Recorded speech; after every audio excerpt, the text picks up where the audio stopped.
नमस्कार साथियों। हम पढ़ रहे थे राजस्थान की संस्कृति और उसमें लोक देवताओं के बारे में पढ़ रहे थे। आज बहुत ही महत्वपूर्ण टॉपिक है और आज हम पढ़ रहे हैं पाबूजी के बारे में।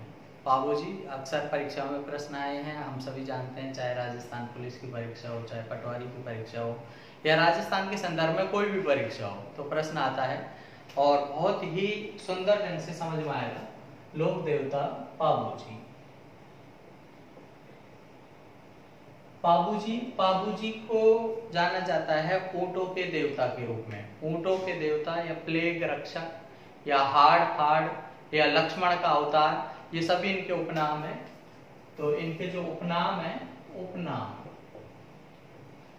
एक तो है ऊंटों के देवता,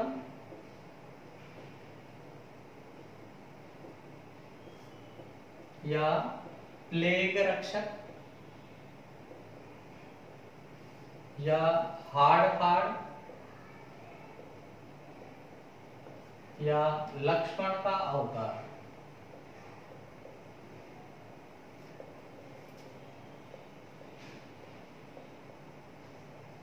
इनके पिता का नाम था धांधल जी राठौड़। माता का नाम था कमला दे। इनकी पत्नी का नाम था सुप्यार दे या सोढ़ी। सुप्यार दे भी कहते थे उसको, सोढ़ी भी कहते थे, और उन्हीं को फूलम दे के नाम से भी जाना जाता था। पिता धांधल जी राठौड़, माता कमला दे, पत्नी का नाम सुप्यार दे या सोढ़ी या फूलम दे।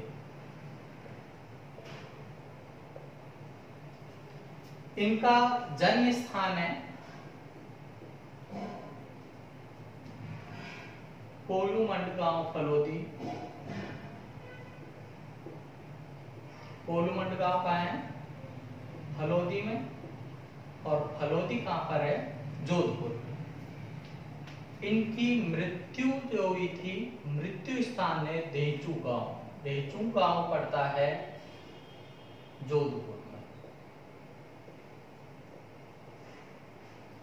इनकी ससुराल थी अमरकोट, जिसे वर्तमान में उमरकोट कहा जाता है, जो स्थान पाकिस्तान में। ससुराल कहाँ थी? उमरकोट या अमरकोट, पाकिस्तान। इनके ससुर का नाम था सूरजमल लोढ़ा। इनकी घोड़ी का नाम था केसर कालमी। केसर कालमी। इनका प्रतीक है तलवार लिए अश्वारोही।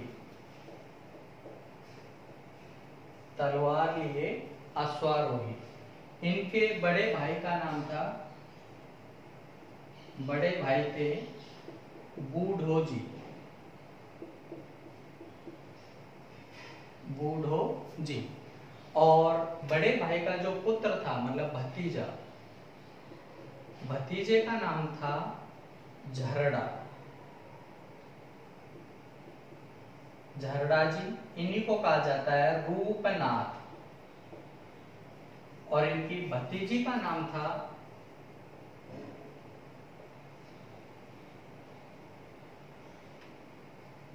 कमल दे।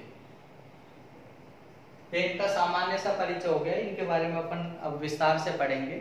अभी ये जो सामान्य सी बातें थी ये हम जान के, इनके उपनाम जान के, लक्ष्मण का अवतार, प्लेग रक्षक, हाड़ फाड़, ठीक है, ऊंटों के देवता।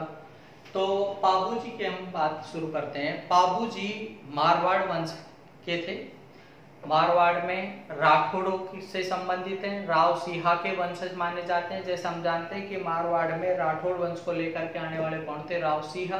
तो राव सिहा के ही वंशज माने जाते हैं अपने पाबूजी। पाबूजी के पिता का नाम था धांधलजी राठौड़।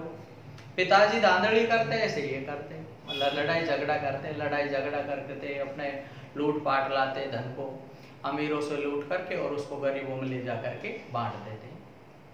इस तरह का धर्मार्थ कृत्य करते, कहीं जंगल में अमीर व्यक्तियों को लूट लेते, धनी व्यक्तियों को, और उसको ला करके धन को गरीबों में बांट देते। तो इस तरह की इनकी प्रसिद्धि थी। एक बार प्लेग जैसी महामारी फैली, उस महामारी के अवसर पर इन्होंने लोगों की सहायता की, इसीलिए इनको क्या कहा जाता है, प्लेग रक्षक। हाड़ फाड़ झगड़े में एक नंबर थे, हाड़ ही फाड़ देते, इसलिए क्या कहते हैं, हाड़ फाड़। इसके अलावा इनको कहा जाता है ऊंटों के देवता। क्या कहते हैं, ऊंटों के देवता। कि मारवाड़ में सबसे पहले ये 4 व्हीलर बसाने वाले कौन थे, पाबूजी। ऊंट बड़ा पशु होता है, जैसा अपने कोई बढ़िया सी बुल ले आए, कोई बुलट गाड़ी ले आए, कोई बड़ा 4 व्हीलर ले आए जो अपने गांव में नहीं हो, तो ऐसे ही सबसे पहले ये लेकर के आए थे मारवाड़ में। अब यदि कोई और के भी ऊंट बीमार पड़ जाता तो वो भी अनभिज्ञ रहता, भाई नया ऊंट लेकर के आए, पहले से रख रहे हैं, इनको ज्ञान है कैसे कैसे ऊंट को रखना है, तो वो इनसे पूछने के लिए आते हैं। तो ये ऊंट हो गए देवता के रूप में पूजे जाने लगे। और वर्तमान में भी यह है कि ऊंट पालने वाली जो रहवारी जाति होती है, जिसको रायका भी कहा जाता है, RSPRI 2007 में पूछा भी गया था रायका किससे संबंधित है, ऊंट पालने वाली जाति से।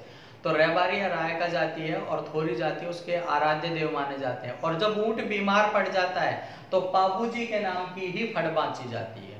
किसकी फड़ बांची जाती है, पाबूजी की। फड़ हम जानते हैं कपड़े के ऊपर लोक देवी देवताओं के जीवन का चित्रांकन करना फड़ या फड़ कहलाता है, जो कि शाहपुरा भीलवाड़ा की प्रसिद्ध है। और पाबूजी की फड़ की रचना करने वाली थी देवलचारणी। और पाबूजी की फड़ बांधते समय रावण हत्था नाम का वाद्य यंत्र बजाया जाता है। तो ये कई सारे प्रश्न इसमें से पूछ लिए जाते हैं।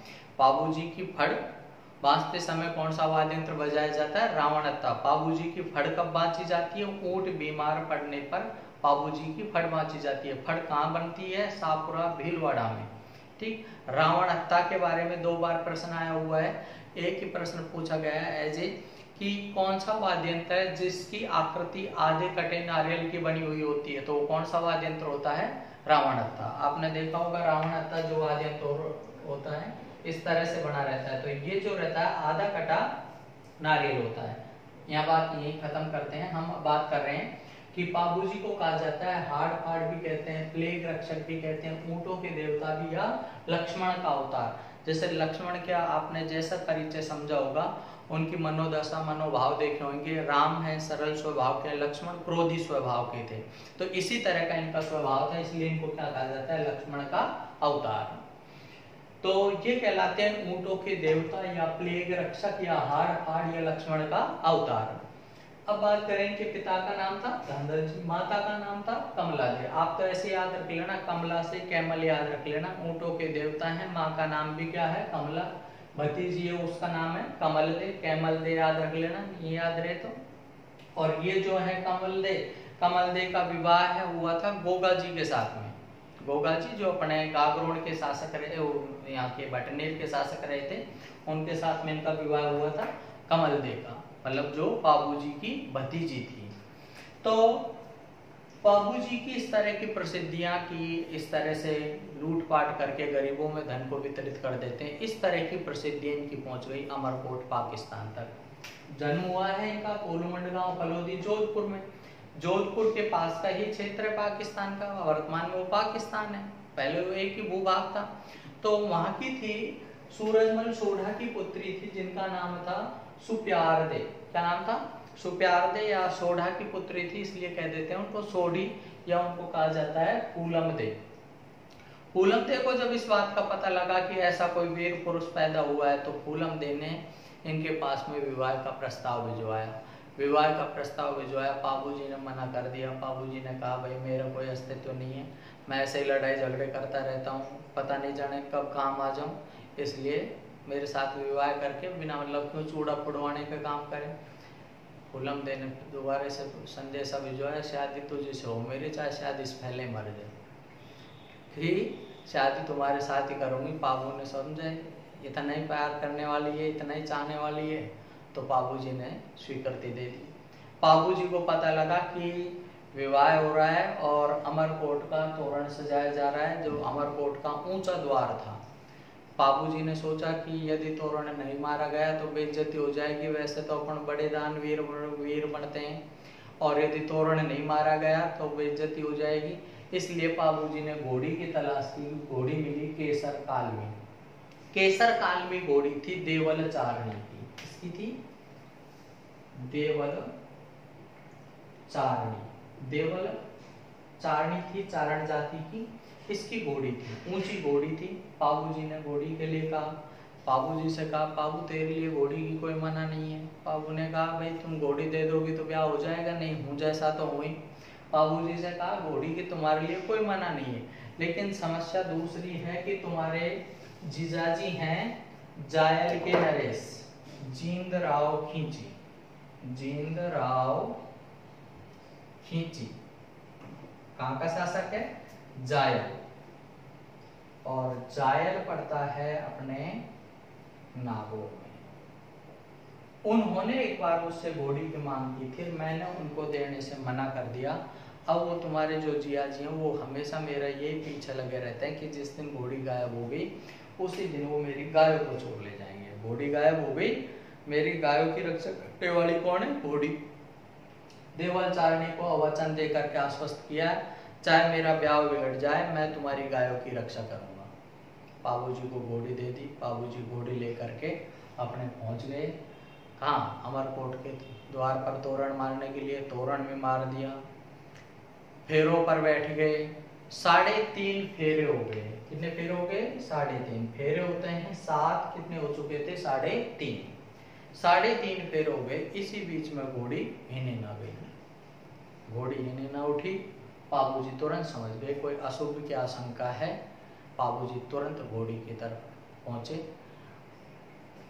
देवल चारणी की घोड़ी को थी कौन सी? केसर कालमी। उस पर बैठे।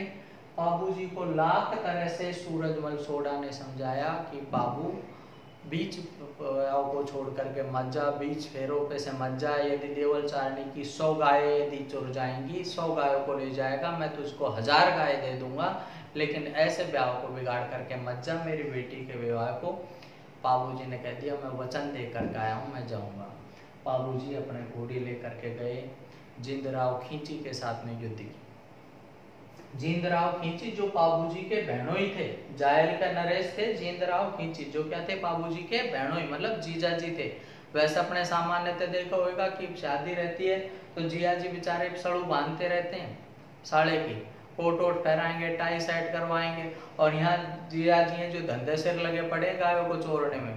तो पाबू जी थे। पाबू जी ने जींद राव खींची के साथ में युद्ध किया। उनके साथ में, पाबू जी के साथ में थे इनके बड़े भाई बूढ़ो जी। बूढ़ो जी ने युद्ध किया। युद्ध करते हुए वीर गति को प्राप्त हुए। वीर गति को प्राप्त हुए, पर बूढ़ो जी का लड़का था झरड़ा जी। क्या कौन थे? झरड़ा जी, जिनको रूपनाथ लोक देवता के रूप में पूजा जाता है। तो झरड़ा जी ने फिर अपने फूफा जी के साथ में युद्ध किया।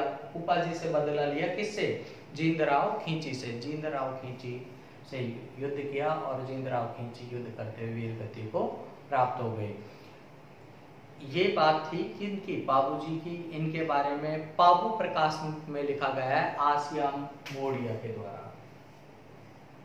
आसिया मोड़िया के द्वारा रचना लिखी गई है पाबू प्रकाश, जिनमें पाबू जी के जीवन के ऊपर प्रकाश डाला गया है। तो ये घटनाक्रम है पाबू जी के बारे में। तो पाबू जी को रेबारी जाति के जो लोग हैं या थोरी जाति के लोग हैं वो अपने लोक देवता के रूप में पूजते हैं। वो इनके अनुयायी होते हैं पाबू जी के।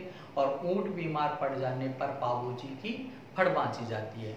तो ये अपने लोक देवता थे पाबू जी। जय हिंद, धन्यवाद।